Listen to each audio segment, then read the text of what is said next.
Okay.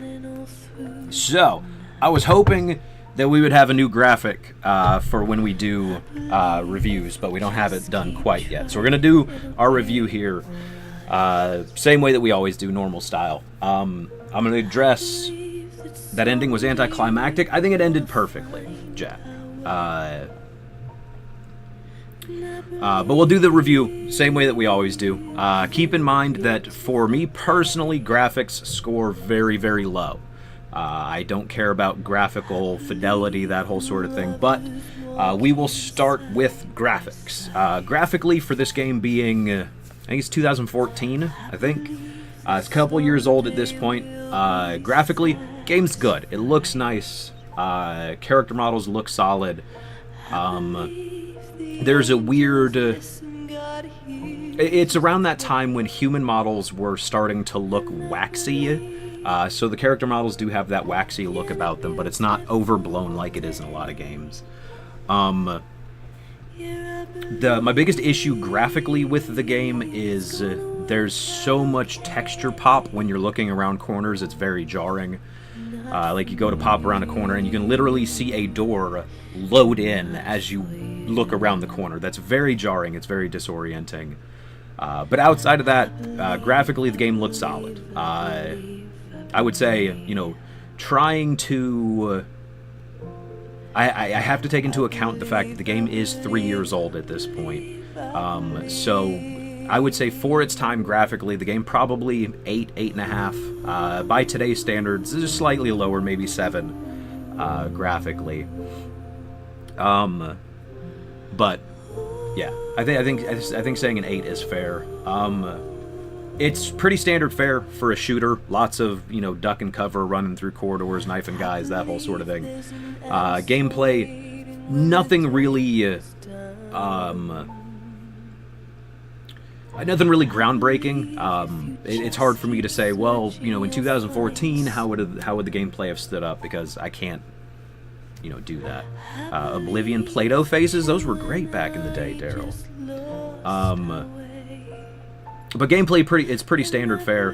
I like the fact that the guns are not accurate to a fault, but I do think that the shot spread on some of the guns renders them practically useless, because the spread is just so all over the place, and you're usually fighting more than one guy, so you cannot stay out of cover for too long to try and really zero in your shots. Like the marksman rifle, there were very few instances where it was actually useful. In a lot of cases, you were going to take way more damage trying to use it than what you would have saved by one-shotting enemies. Weapon variety will definitely fall into the gameplay category. I liked that most weapons had alternate fire modes. The more useful ones, in my opinion, were the shotgun's shrapnel mode. Kelwin, good morning. Appreciate you joining us. Absolutely. But yeah, the shrapnel mode on the shotgun was fantastic. It allowed you to hit enemies behind cover without exposing yourself. Very useful. The rocket launcher for the rocket launcher for the assault rifle was nice, but ammo was a little too Spartan for that. The pistol very quickly got phased out. The pistol was phenomenal for the first half of the game, and then was just useless in the second half. Like, if you wanted to, you could still use it, but its silent fire mode was... You would have been better off, you'll be better served just actually stealthing and knifing guys than shooting them. Until the last couple of levels when everybody knows where you are at all times. But yeah, gameplay's pretty standard fare, pretty solid. Shooting was good, mobility was fine. Like, I think that Blasco there could have moved a little bit quicker when sprinting and maybe not gotten interrupted by everything. But what?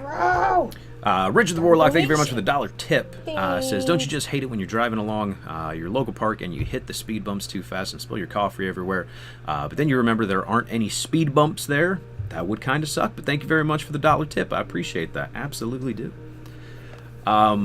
Yeah, gameplay-wise, pretty standard. Again, can't Can't say that it was too mind-boggling or mind-blowing. The laser craftwork gun was pretty cool, and being able to atomize enemies was fantastic.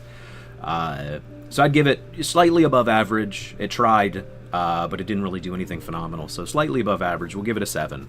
To me, 7 is... it's okay, but not good. It's not bad, but it's not... It's just okay. Like, 5 to me, like, people use, you know, the scale from 1 to 10. 5 being average. But for me, 5 is failing. No, Jabolin, we're going to roll right into the old blood. But yeah, 7 to me is a slightly above average score. So, yeah. The story, I actually found the story surprisingly interesting. I did not think that I was going to enjoy the story nearly as much as what I did. I was legitimately interested to see how things played out for Blasco there. And while personally, I did not care for the Anya character, like the love interest angle to me was just sort of meh. I like the fact that, you know, she was more than a love interest. She was actually useful to the Resistance, so that was fantastic. I thought that was a good step in the right direction for the story, getting you actually invested in more than one character.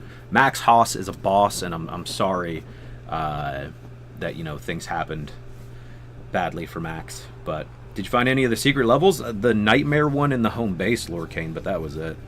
I didn't really go looking. Let's see. What else? Story. I like the fact that they not only created an alternate timeline for the world, but they actually fleshed it out with a lot of detail. So it not only felt like, okay, so this could have happened, their timeline made sense, and it definitely seemed like it was a legitimate possibility. They didn't focus too much on supernatural elements, which I think was great, but they did make things just fantastical enough that, you know, it really really piqued your interest. I only beat the first one, Lorcaine. But yeah, storyline wise, I would really like to give it an 8.5.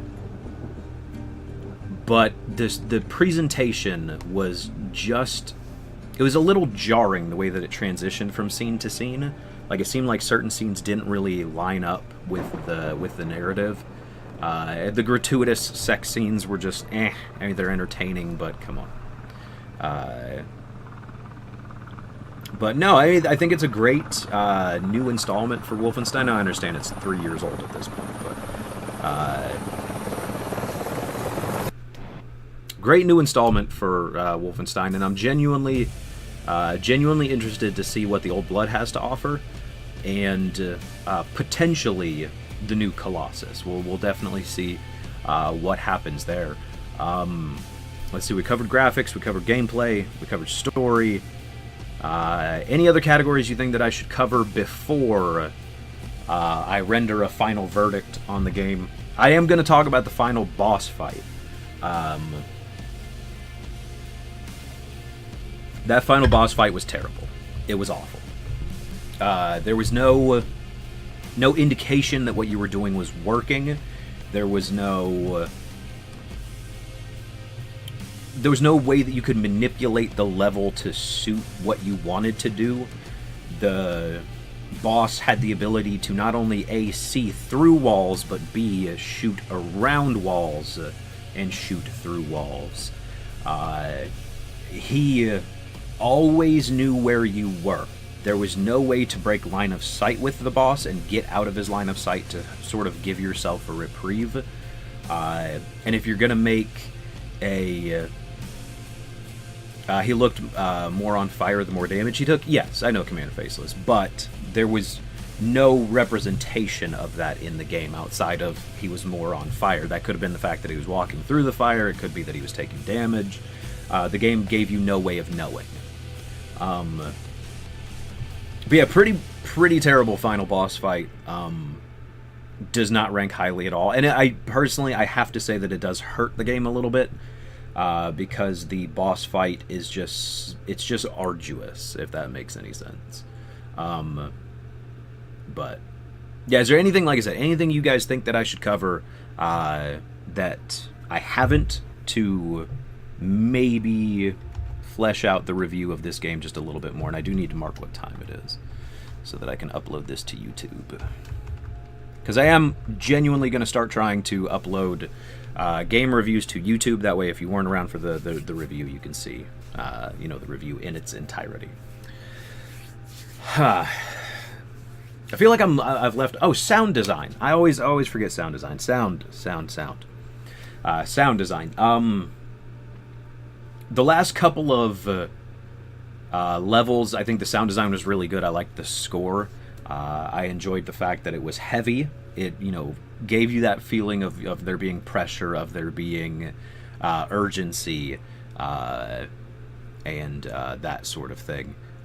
Don't we know that Blasco is alive for Wolfenstein 2, Commander Faceless? I'm pretty sure that was in the promotional material for the game, that Blasco's still alive. But no, like, the sound design I thought was very, very solid. Went well with the gameplay. The punch on the guns seemed lacking in a few areas, but mostly pretty solid. I will say that, you know, the sound effect, excuse me, the sound effects for the guns were pretty great. But yeah, no, again, pretty solid throughout. Yeah, nothing groundbreaking, though. Again, like, I think that this game did a very good job at doing well at what it attempted to do, but it didn't really push the mold any, if that makes sense. You didn't really have to catch yourself, Black Gunner, because you're typing, which means you could have just not done it. Goreborn, thank you very much for the follow. I appreciate it, buddy. Welcome to the channel today. But yeah, all told, I think it's a good game. Definitely enjoyed playing it. Found the story to definitely be a little bit more intriguing than I had originally anticipated. The world that they crafted around the Nazi superpower, I think, was surprisingly well crafted. Yeah. No, I really, really enjoyed the game all around. Karen Kitty, thank you very much for the follow. Welcome to the channel today. But no, I think all told, given everything, I would have to say, if I played this game in 2014, it probably would have garnered, you know, an 8.5. A solid 8, maybe an 8.5. Given that I played it in 2017, I can't genuinely rate the game that highly because it has a lot of faults. So I would probably give it a 7.5, maybe an 8, and it'd be a hard-pressed 8. But all around, really, really good game. No complaints. Definitely don't have any lingering negative feeling about the game. There are a few quirks, but that's fine. Every game has quirks, right? But no, I'll say 7.5. Definitely a hard 7.5.